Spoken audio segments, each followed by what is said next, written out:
Se consagraron reyes de Europa, pero tuvieron que luchar demasiado para conseguirlo. A continuación conoceremos 7 campeones de Champions League, cuyo camino al título no fue precisamente un campo lleno de rosas. La historia se escribe en la cancha, pero tú la revives aquí en Palabra de Gol.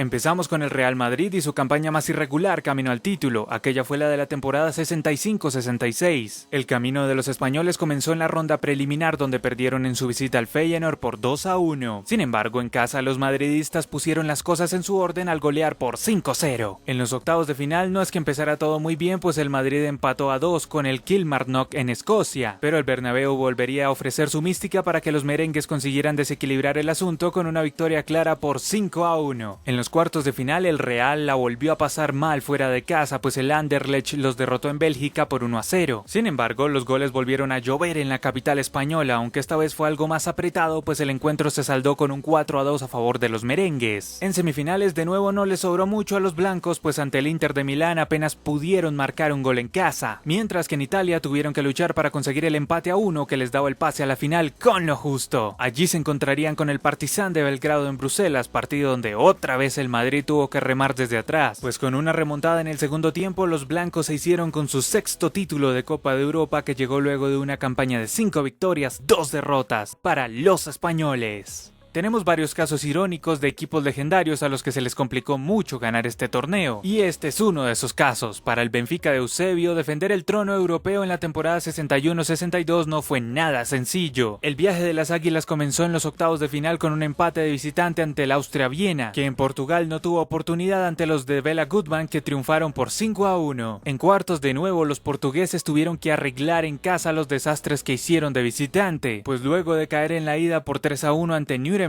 en Lisboa necesitaron de su mejor versión para remontar y pasar con autoridad a las semifinales con un contundente 6-0. Allí los esperaba el Tottenham motivado, que si bien perdió 3-1 en Portugal, en Londres por poco consigue la remontada, de no ser por un gol del Benfica, que terminó perdiendo por 2-1. Pero bueno, a pesar de que cayó, con eso le alcanzó para ir a la final, que fue un auténtico duelo de titanes ante el Real Madrid, que con un Puskás encendido estuvo por delante del marcador hasta el segundo tiempo, donde el cuadro portugués tuvo una reacción impresionante, liderada por 2 goles de Eusebio que concretaron el título para los lusos.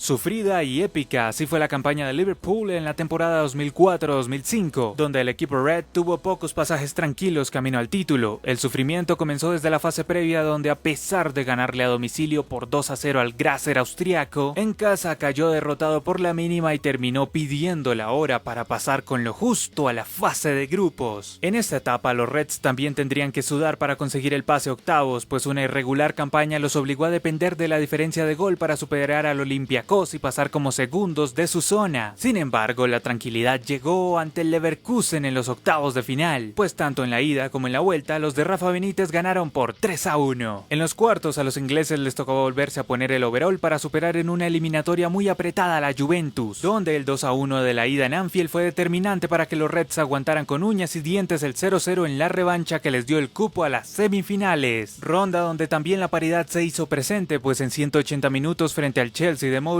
solo pudieron anotar un gol muy discutido, que fue la única diferencia de aquella eliminatoria súper apretada. Luego llegaría la recordada final de Estambul ante el Milán, donde el Liverpool logró igualar un 3-0 abajo para llevar todo a los penales y consagrarse en la mejor final de la historia de Champions, que es cierto opaca un poco la irregular campaña de Liverpool rumbo al título, que fue de 8 victorias, 4 empates y 3 derrotas, que arrojan un rendimiento del 62,2% para los Reds.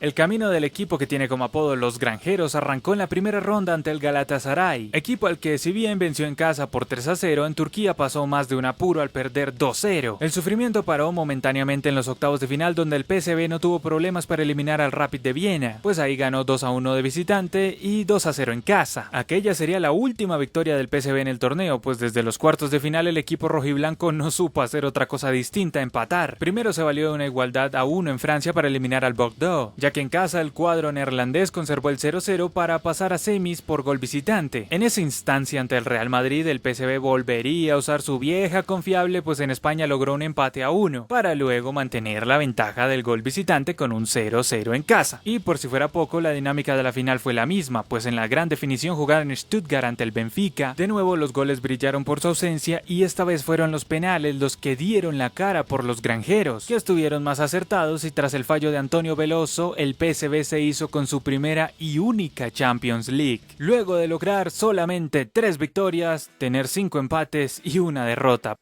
El Steaua de Bucarest sorprendió al mundo con su consagración en la Copa de Europa en la temporada 85-86. Sin embargo, el rendimiento de los rumanos estuvo lejos de ser muy bueno. En la primera fase, el Steaua fue incapaz de sacar diferencias en Dinamarca ante el Vejle. Sin embargo, en casa no decepcionaron y con un 4-1 pusieron su nombre en los octavos de final. Allí el duelo con el Budapest Honvéd húngaro fue parecido al anterior, pero con una categórica victoria en Bucarest a favor de Steaua. El Kuusisilahti de Finlandia fue el rival en los cuartos de final que le ofreció una dura prueba a los rumanos, que no pudieron sacar diferencias en casa, por lo que en la revancha un solitario gol de Víctor Piturka fue la salvación para alcanzar las semifinales. El Anderlecht sería el último obstáculo para el Steaua camino a la final. En la ida los belgas supieron aprovechar la localía para sacar una ventaja mínima de cara a la revancha en Rumania, pero allí en las primeras rondas apareció la mejor cara del Steaua, que con un contundente 3-0 accedió a una histórica final. En el partido definitorio pocos le tenían fe al club rumano, sin embargo allí dio la campanada y luego de una final donde se jugó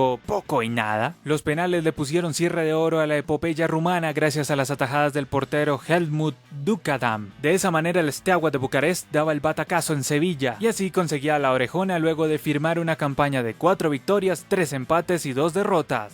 La Champions nunca ha sido la competición predilecta para la Juventus, y una prueba más de ello es su revoltosa campaña en la temporada 95-96. La fase de grupos fue relativamente tranquila, consiguió 4 victorias consecutivas, aunque las dudas aparecieron en las últimas 2 fechas cuando cayeron en casa ante el Dortmund y empataron ante el Steaua de Bucarest. Luego, en los cuartos de final, una derrota de visitante ante el Real Madrid puso en alerta a la Vecchia Señora, que en casa hizo la tarea y con un 2-0 remontó con lo justo para acceder a las semifinales. Allí los italianos se toparon con un sorprendente Nantes, que en Italia no fue la gran cosa y cayó ante la Juve por 2-0. Sin embargo, en Francia fue a otro precio y los canarios alcanzaron a asustar a los italianos con una victoria por 3-2. Esta fue insuficiente para evitar el pase a la final de Roma para la Juventus. Ajax sería el último obstáculo para que los de Turín se hicieran con el preciado trono europeo, pero los holandeses no regalaron nada y en una final muy pareja los penales decidieron el ganador. Las 2 atajadas de Angelo Peruzzi le dieron el ansiado título a la Juventus, que firmó una campaña de 6 victorias, 2 empates y 3 derrotas, lo que se traduce en una efectividad del 60,6%. El Milan, campeón de la temporada 68-69, también tuvo un camino turbulento rumbo a la gloria continental. Desde la primera ronda tuvieron problemas cuando cayeron en Suecia ante el Malmo por 2-1. Sin embargo, en Italia los rosoneros hicieron la tarea y pasaron sin grandes apuros a los octavos de final tras ganar por 4-1. Más adelante continuó la fortuna de los italianos, que no tuvieron que disputar la siguiente fase, ya que el Levski Sofía y el Ferencváros se negaron a jugar sus partidos por problemas políticos, por lo que al no tener rival, el Milan accedió directamente a los cuartos. Allí, en una llave muy cerrada ante el Celtic de Glasgow, apenas pudieron anotar un gol en la vuelta allá en Escocia, que fue suficiente para que los rosoneros accedieran a las semifinales. En esta fase se cruzaron con el Manchester United, que fue otra gran prueba para los italianos. En Italia, el Milan se impondría por 2-0 y a pesar de caer derrotados en Inglaterra 1-0, tuvieron con lo justo su tiquete a la final. El Santiago Bernabéu fue el escenario de aquella definición donde el Milan al final pudo ganar con un poco más de holgura para los italianos.